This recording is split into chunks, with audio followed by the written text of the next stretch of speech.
August 2ஆம் தேதியிலிருந்து 6ஆம் தேதி வரைக்கும் ஓலா எலக்ட்ரிக்கலோட ஐபிஓ லைவ்ல இருக்க போகுது. ஸோ இந்த வீடியோல நம்ம என்ன பார்க்க போறோம் அப்படின்னா, ஓலா எலக்ட்ரிக்கலோட ஃபண்டமெண்டல்ஸையும், இந்த ஐபிஓல இருந்து நம்ம என்ன தெரிஞ்சுக்கலாம் அப்படிங்கிறத பத்தியும் பார்ப்போம்.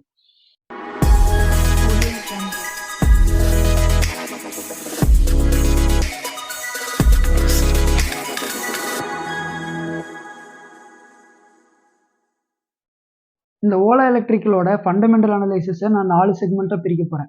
முதலாவதா ப்ரமோட்டர் டீடைல்ஸ், இரண்டாவதா ஃபியூச்சர் ஆஃப் த இண்டஸ்ட்ரி, மூணாவதா கம்பெனி டீடைல்ஸ், நாலாவதா financial report and IPO details. First one promoter details. இந்த ஓலா எலக்ட்ரிக்கல் அப்படிங்கிற கம்பெனி 2017ல பவிஷ் அகர்வால் அண்ட் அன்கித் ஜெயின் அப்படிங்கிறவங்களால உருவாக்கப்பட்டது. இந்த பவிஷ் அகர்வால் அப்படிங்கிறது யாருன்னு பார்த்தீங்கன்னா 1985ல பஞ்சாப்ல பிறகுறாரு. இவர் ஐஐடி பாம்பேல பிடெக் ஃபைனலைஸ் பண்றாரு. ஓலா எலக்ட்ரிக்கல் ஆரம்பிக்கிறதுக்கு முன்னால இவர் மைக்ரோசாஃப்ட்ல ரிசர்ச் அசோசியேட்ஸா ஒர்க் பண்ணியிருக்காரு. அங்க இவரோட ரெஸ்பான்சிபிலிட்டி என்னன்னு பார்த்தீங்கன்னா data analytics and software development. மைக்ரோசாஃப்ட்ல நிறைய பேட்டன்ட்டை ரெஜிஸ்டர் பண்றதுலையும் மைக்ரோசாஃப்டோட எக்கோசிஸ்டத்தை கிரியேட் பண்றதுலையும் இவரோட மெயின் கான்ட்ரிபியூஷன் இருந்திருக்கு. அடுத்ததை பார்த்தீங்கன்னா அன்கித் ஜெயின். இவர் ஓலா எலக்ட்ரிக்கலோட கோஃபவுண்டர். இவரோட குவாலிஃபிகேஷன் பார்த்தீங்கன்னா ஐஐடி பாம்பேல கம்ப்யூட்டர் சயின்ஸ் முடிச்சிருக்காரு. ப்ளஸ் கேம்பிரிட்ஜ் யூனிவர்சிட்டியில் இருக்கிற எம்ஐடி ஸ்லோனில் இவர் எம்பிஏ முடிச்சிருக்காரு. அது மட்டும் இல்லாமல் ஸ்டான்ஃபோர்ட் யூனிவர்சிட்டியில் இன்ஜினியரிங் அண்ட் டெக்னாலஜி முடிச்சிருக்காரு. இந்த ஓலா எலக்ட்ரிக்குள்ள வரதுக்கு முன்னால இவர் மெக்கன்சி அண்ட் கம்பெனி இன்கார்பரேஷன்ல டெக் ப்ராக்டிஸராக ஒர்க் பண்ணியிருக்காரு. இவரோட ஒர்க் அங்கே என்னன்னு பார்த்தீங்கன்னா ஒரு கம்பெனிக்குள்ள டெக்னாலஜி எப்படி இன்ஃபியூஸ் பண்ணி அதை இம்ப்ரூவ் பண்ணுறது அப்படிங்கிறது தான். செக்மெண்ட் பார்த்தீங்கன்னா ஃபியூச்சர் ஆஃப் த இண்டஸ்ட்ரி. இந்த ஓலா எலக்ட்ரிக்கல் அப்படிங்கிறது full and full EV vehicle manufacture பண்ணக்கூடிய கம்பெனி. இவி வெஹிக்கிள் செக்மெண்ட்டோட ஃபியூச்சர் எப்படி இருக்குன்னு பார்த்தீங்கன்னா டாப் ஜெயின்ஸான Tata Motors, Hero Motors, Bajaj auto and TVS இவங்க எல்லாருமே இந்த இவி செக்மெண்ட்டுக்குள்ளே வர ஆரம்பிச்சிட்டாங்க. கவர்மெண்ட்டும் பார்த்தீங்கன்னா தான் சைடில் இருந்து நிறைய சப்சிடரி மேனுஃபேக்சருக்கும் சரி எண்ட் யூசருக்கும் சரி கொடுக்குறாங்க. இன்ஃபேக்ட் நீங்கள் ஒரு எலக்ட்ரானிக் வெஹிக்கிள் லோன் வாங்கினீங்கன்னா அந்த லோனுக்கு பே பண்ணக்கூடிய இன்ட்ரெஸ்ட்டை உங்களால் இன்கம் டேக்ஸில் எக்ஸம்ஷன் கிளைம் பண்ணிக்க முடியும். கவர்மெண்ட்டும் சரி இந்த ஆட்டோமேட்டாஸில் இருக்கிற டாப் ஜெயின்ஸும் சரி எல்லாரும் இவிக்குள்ளே வர ஆரம்பிச்சிட்டாங்க. இந்த டைமில் இவி வெஹிக்கிள்ஸில் இருக்கிற மெயின் ப்ராப்ளம் என்னன்னு பார்த்தீங்கன்னா சார்ஜிங் ஸ்டேஷன். இவி வெஹிக்கிளுக்கான சார்ஜிங் ஸ்டேஷன் நிறைய இடத்துல இல்லை. அதனாலேயே நிறைய பேர் இவி வெஹிக்கிள் வாங்குறதுக்கு யோசிக்கிறாங்க. கண்டிப்பாக ஃபியூச்சரில் இவி வெஹிக்கிள் பூம் ஆகிறதுக்கு நிறைய சான்ஸ் இருக்குது. மூணாவது செக்மெண்ட்னு பார்த்தீங்கன்னா road map of the company. இந்த ஓலா எலக்ட்ரிக்கல் அப்படிங்கிற கம்பெனி 2017ல ஆரம்பிக்கப்படுது. இதோட ஃபவுண்டர் பவிஷ் அகர்வால், கோஃபவுண்டர் அன்கித் ஜெயின்.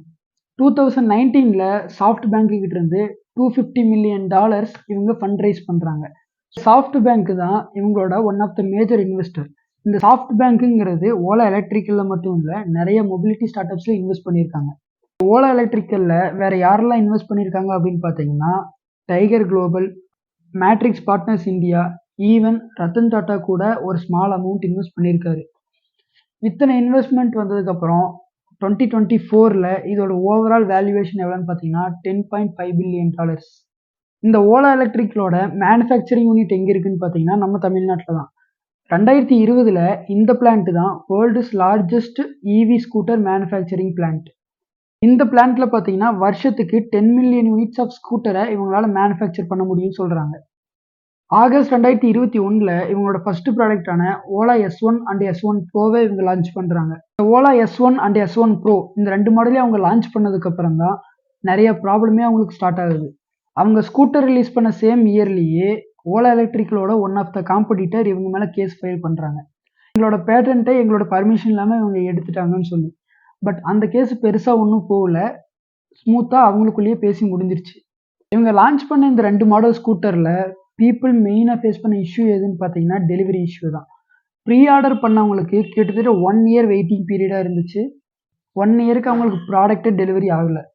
அப்படி அவங்க டெலிவரி பண்ண வெஹிக்கிள்ஸ்லேயும் நிறைய பார்த்தீங்கன்னா ஃபயர் ஆக்சிடென்ட் ஆக ஆரம்பிச்சுது. இந்த ஃபயர் ஆக்சிடென்ட்டுங்கிறது இந்த ஓலா எலக்ட்ரிக்கோட சேஃப்டி ஸ்டாண்டர்ட்ஸ் மேலே கொஸ்டின் மார்க் கிரியேட் பண்ணுச்சு. ஸோ இதுக்கு சொல்யூஷனாக அவங்க என்ன பண்ணாங்கன்னா நிறையா வெஹிக்கிளை ரீகால் பண்ண ஆரம்பித்தாங்க. இதை தொடர்ந்து அட்வர்டைஸ் பண்ண மைலேஜை விட இந்த ஸ்கூட்டர் கம்மியான மைலேஜ் தான் கொடுக்குதுன்னு சொல்லி மக்கள் நிறைய பேர் கம்ப்ளைண்ட் பண்ண ஆரம்பித்தாங்க. ஸோ இதுக்கு ஓலா சைடு இருந்து ஒரு சாஃப்ட்வேர் அப்டேட் மூலிமா பேட்டரி ஆப்டிமைசேஷன் பண்ணாங்க. தொடர்ந்து DRI directorate of revenue intelligent இவங்க மேலே ஒரு ஃபைன் போடுறாங்க. இவங்க இம்போர்ட் பண்ண ப்ராடக்ட்டுக்கு எதுக்கு இம்போர்ட் டியூட்டி கரெக்டாக பே பண்ணல அப்படின்னு சொல்லி ஃபைன் போடுறாங்க. அந்த ஃபைனையும் ஓலா பே பண்ணுறாங்க. இப்போ நம்ம ஓலா எலக்ட்ரிக்கலோட ஐபிஓக்குள்ளே வருவோம். ஓலா இந்த ஐபிஓவில் 9.5 crore ஷேரை ஆஃபர் ஃபார் சேலில் விட போகிறாங்க. அது மட்டும் இல்லாத 5500 கோடிக்கு ஃப்ரெஷ் இஷ்யூவும் போட போகிறாங்க. இப்போ இந்த ஆஃபர் ஃபார் சேல்னா என்ன, ஃப்ரெஷ் இஷ்யூனா என்ன அப்படிங்கிறத பார்க்கலாம். இந்த ரெண்டு தெரிஞ்சுக்கிறதுக்கு முன்னாடி ஃபர்ஸ்ட்டு பெய்ட் அப் கேபிட்டல்னா என்ன, ஆத்தரைஸ்டு கேபிட்டல்னா என்ன அப்படிங்கிறது தெரியணும். ஆத்தரைஸ்டு கேபிட்டல் அப்படிங்கிறது ஒரு கம்பெனி மேக்ஸிமம் எவ்வளோ அமௌண்ட்டை ஷேர் கேபிட்டலாக உள்ளே கொண்டு வர முடியும் அப்படிங்கிறத அந்த கம்பெனி ஆரம்பிக்கும் போதே ஃபிக்ஸ் பண்ணிடுவாங்க. இப்போ ஒரு கம்பெனி ₹1,00,000 ஆத்தரைஸ்டு ஷேர் கேபிட்டல் வச்சுருக்காங்க அப்படின்னா மேக்ஸிமம் அந்த கம்பெனியால் ₹1,00,000 வரைக்கும் தான் கேபிட்டலாக உள்ளே கொண்டு வர முடியும். Authorised share capital one time fix பண்ணிட்டா அவ்வளோதானா அப்படின்னு கேட்டால் கிடையாது. அதனால இன்க்ரீஸ் பண்ணிக்கிறதுக்கான ஃப்ளெக்சிபிலிட்டி அந்த கம்பெனிஸ்க்கு இருக்குது. இப்போ பெய்ட் அப் ஷேர் கேபிட்டல் அப்படின்னா என்னன்னு பார்க்கலாம். இப்போ பெய்ட் அப் ஷேர் கேபிட்டல் அப்படிங்கிறது என்னன்னு பார்த்தீங்கன்னா, நான் இது வரைக்கும் எவ்வளோ மணியை உள்ளே போட்டிருக்கேன் அப்படிங்கிறது தான் பெய்ட் அப் ஷேர் கேபிட்டல். நான் ஆத்தரைஸ்டு ஷேர் கேபிட்டலில் சொன்ன மாதிரி மேக்ஸிமம் 1 lakh வரைக்கும் ஷேர் கேபிட்டலை அவங்களால இன்ஃப்யூஸ் பண்ணிக்க முடியும்னு சொல்லியிருந்தேன். ஸோ நான் 1 lakhம் போட்டு பிஸ்னஸ் ஆரம்பிக்கணும்னு அவசியம் கிடையாது. நான் ஸ்டார்டிங்கில் ₹25,000 போட்டு ஆரம்பிக்கலாம், ₹50,000 போட்டு ஆரம்பிக்கலாம். ஸோ நான் எவ்வளோ அமௌண்ட்டு உள்ளே போட்டிருக்கேன் அப்படிங்கிறது தான் பெய்ட் அப் ஷேர் கேபிட்டல் அப்படின்னு சொல்லுவாங்க. நான் இந்த 1,50,000ங்கிறது ஜஸ்ட் எக்ஸாம்பிளுக்காக தான் சொல்கிறேன். கண்டிப்பாக இது க்ரோர் கணக்குலலாம் போகும். அந்த வகையில் இந்த ஓலா எலக்ட்ரிக்கலோட ஆத்தரைஸ்டு ஷேர் கேபிட்டல் எவ்வளோன்னு பார்த்தீங்கன்னா 240 crores. அவங்களோட பெய்ட் அப் ஷேர்ஸ் எவ்வளோன்னு பார்த்தீங்கன்னா 195.5 கோடி. இதெல்லாம் நான் ஷேர் வால்யூம் தான் சொல்கிறேனே தவிர அமௌண்ட்டாக சொல்லலை. எவ்வளோ ஷேர் கவுண்ட்டுன்னு நான் சொல்கிறேன். இப்போ நம்ம இந்த ஆஃபர் ஃபார் சேல்ஸ்னா என்ன, ஃப்ரெஷ் இஷ்யூனா என்ன அப்படிங்கிறதுக்குள்ளே வருவோம். ஆஃபர் ஃபார் சேல்ஸ் அப்படிங்கிறது ஆல்ரெடி இருக்கக்கூடிய ஷேர்ஸை செல் பண்ணுறது. இப்போ ஒரு ₹50,000 போட்டு ஒரு கம்பெனியில் ஷேர் ஹோல்டராக இருக்கேன் அப்படின்னா என்கிட்ட இருக்கிற ஷேர்ஸை நான் விற்கிறது தான் offer for sales. Fresh issue அப்படின்னா என்னென்னா புதுசாக ஷேர்ஸை க்ரியேட் பண்ணி அவங்க செல் பண்ணுவாங்க. நான் முன்னாடி என்ன சொல்லியிருந்தேன், ஆத்தரைஸ்டு ஷேர் கேபிட்டலில் மேக்ஸிமம் 1 lakh வரைக்கும் நம்மளால் கேபிட்டல் ரைஸ் பண்ண முடியும்னு சொல்லியிருந்தேன். ஆனால் நான் 25,000 போட்டு கூட கம்பெனி ஆரம்பிக்கலாம், 50,000 போட்டு கூட கம்பெனி ஆரம்பிக்கலாம் அப்படின்னு சொல்லியிருந்தேன். இப்போ நான் ஆல்ரெடி 50,000 உள்ளே கொண்டு வந்துட்டேன். என்னால் இன்னும் ஒரு ₹50,000 வரைக்கும் உள்ளே கொண்டு வர முடியும். இப்போ நான் கேஷ் போட்ட 50,000லேருந்து என்னோட ஷேர்ஸை நான் விற்றேன்னா அது ஆஃபர் ஃபார் சேல்ஸ்.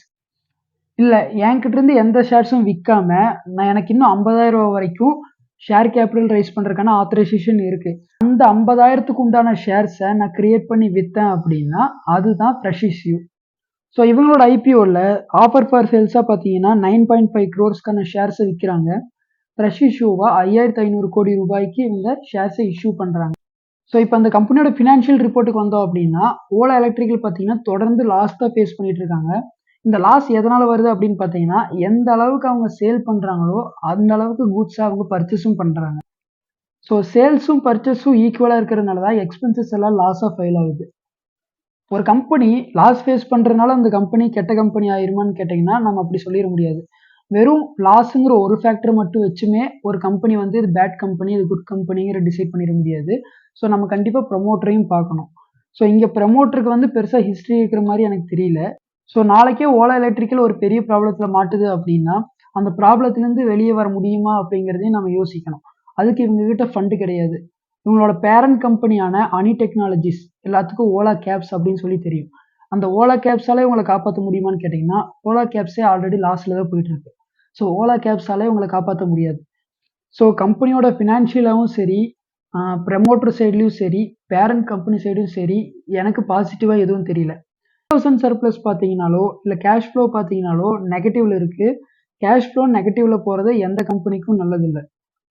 ஸோ ஃபைனலாக ஐபிஓட ப்ரைஸ்ன்னு பார்த்தீங்கன்னா அரௌண்ட் 70s இருக்குன்னு நினைக்கிறேன். நீங்கள் இந்த ஐபிஓ அப்ளை பண்ணீங்களா இல்லையாங்கிறத கமெண்ட்டில் சொல்லுங்கள். ஸோ இதுதான் இந்த வீடியோ. இந்த வீடியோவில் ஓலா எலக்ட்ரிக்கலோட ஃபண்டமெண்டல் பற்றியும் ஃபினான்ஷியல் ரிப்போர்ட்டை பற்றியும் ஐபிஓ பற்றியும் பார்த்தோம். ஸோ இன்னொரு வீடியோவில் பார்ப்போம். தேங்க்யூ.